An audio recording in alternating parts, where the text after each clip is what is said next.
سورۃ قریش، بسم اللہ الرحمن الرحیم، لإلاف قریش ایلافہم رحلۃ الشتاء والصیف فلیعبدوا رب ھذا البیت الذی اطعمہم من جوع وآمنہم من خوف۔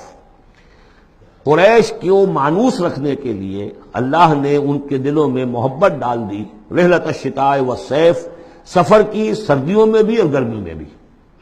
اس میں اشارہ ہو رہا ہے کہ جو ایسٹ ویسٹ ٹریڈ میں قریش کو مونوپولی حاصل ہو گئی تھی،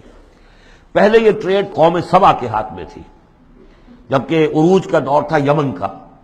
تو ہوتا یہ تھا کہ ہندوستان سے اور جاوا اور ملایا اور سماٹرا، بورنیو اور چین سے سارا جو سامان تجارت آتا تھا وہ یمن کے ساحل پر، کیونکہ نہر سویس تو تھی نہیں۔ اب ایک طرف وہ ہے فار ایسٹ، ایک طرف ہے یورپ، اور یورپ کو اور فار ایسٹ کو ملانے والے کوئی آبنائے نہیں ہے، پانی۔ اور وہ راستہ جو ہے round the Cape of Good Hope, وہ تو 1498 میں واسکو ڈی گاما نے تلاش کیا ہے، گویا کہ حضور کی بعثت کے بعد 800 برس بعد۔ اس وقت کیا شکل تھی کہ سارا یورپ کا سامان تجارت آیا تھا فلسطین کے ساحل پر، شام کے ساحل پر، اور یہاں سے سارا مال آ کر اترتا تھا یہ یمن کے ساحل پر۔ تو کچھ عرصے پہلے تک، تو کوئی 150-200 برس پہلے تک حضور سے یہ ساری تجارت یمنیوں کے ہاتھ میں تھی۔ یمنی قافلے لے کر چلتے تھے، یہاں سے اس مال کو لے گئے وہ وہاں تک، شام تک، پھر وہاں سے مال لے آئے، اور یہ ایک طرح سے گویا کہ ایسٹ اینڈ ویسٹ جو ٹریڈ تھی اس میں انہیں کی پوزیشن حاصل تھی۔ پھر جب سیل العظم آیا ہے، ان پر سیلاب آیا ہے، وہ تباہ و برباد ہو گئے، تو پھر یہی ایسٹ ویسٹ ٹریڈ جو ہے یہ قریش کے ہاتھ میں آ گئی، اور ان کو خاص طور پر پروٹیکشن یہ حاصل تھی کہ چونکہ یہ خانہ کعبہ کے متولی تھے اور وہاں تمام قبیلوں کے بت رکھے ہوئے تھے، گویا کہ سب کے خدا ہاسٹیج تھے ان کے پاس، لہذا ان کے قافلے پر کوئی حملہ نہیں کر سکتا تھا، کسی اور کا قافلہ بچ کے جا نہیں سکتا، اس قافلے کو لوٹتے تھے بدو،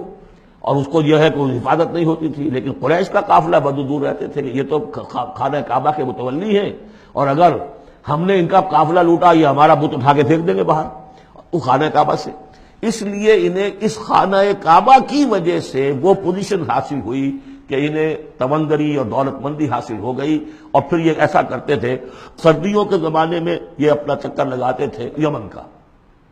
اور گرمیوں کے زمانے میں جاتے تھے شام کی طرف، فلسطین کی طرف، کیونکہ وہ گرم علاقہ ہے